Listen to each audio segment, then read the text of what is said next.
The text between OpenAI's interim CEO and Microsoft's chief reveals something nobody saw coming: the board never really controlled the company. When Sam Altman was fired from OpenAI on November 17, 2023, the public narrative was simple: a rogue board had ousted the visionary CEO for not being consistently candid. But text messages revealed this week in a courtroom deposition tell a different story. Within hours of Altman's removal, Mira Murati, the woman the board had just installed as interim CEO, was texting the fired executive with a confession, hoping Satya can help undo this. Satya Nadella, Microsoft CEO. Not anyone at OpenAI.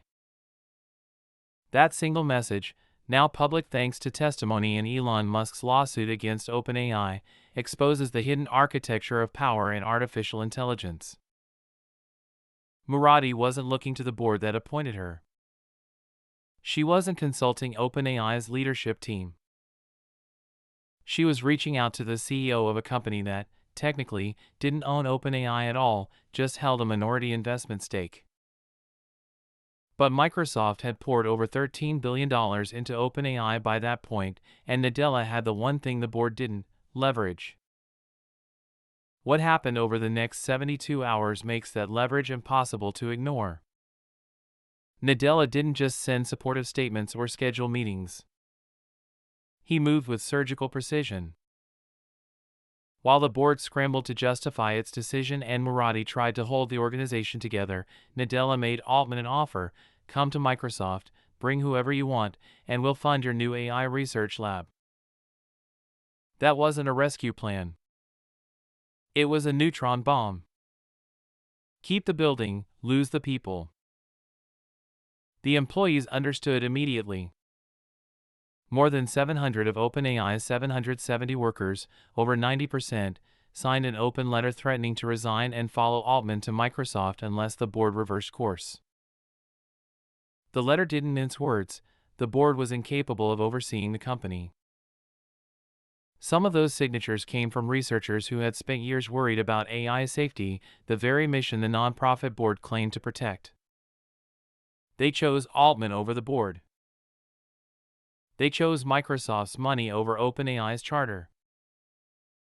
But here's what makes Nadella's role so striking: he was negotiating with everyone at once. Between November 17th and 20th, Nadella was in direct contact with Murati, talking to Altman about Microsoft's offer, and meeting with members of OpenAI's board. He wasn't picking a side. He was operating the chessboard. If the board reinstated Altman, Microsoft kept its $13 billion partnership intact and Nadella looked like a peacemaker. If the standoff continued, Microsoft would absorb OpenAI's talent, gut the company, and own the future of AI outright.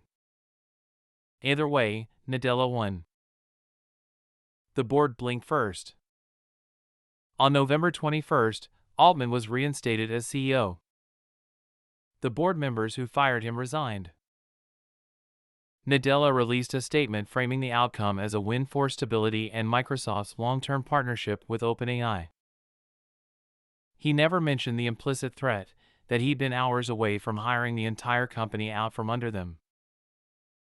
What the texts make undeniable is that OpenAI's nonprofit governance structure, the one designed specifically to prevent corporate capture of advanced AI, collapsed the moment it was tested. The board had legal control, but Microsoft had operational control.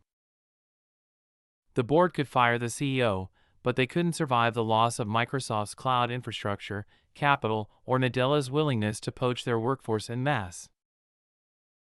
Murati's message to Altman wasn't just hope. It was a recognition of where real power lived. This wasn't a partnership of equals.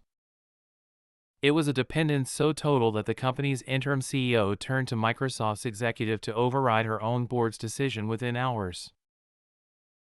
The nonprofit structure, the safety-focused mission, the board's independence, all of it evaporated when Nadella demonstrated he could reconstruct OpenAI inside Microsoft faster than the board could find a replacement CEO. And now, nearly 2 years later, Those texts are public because Murati testified under oath in a lawsuit about whether OpenAI betrayed its original nonprofit mission. The irony is hard to miss. The woman who sent hoping Satya can help is now describing under oath how the board lost control. The trial isn't just about Musk versus Altman.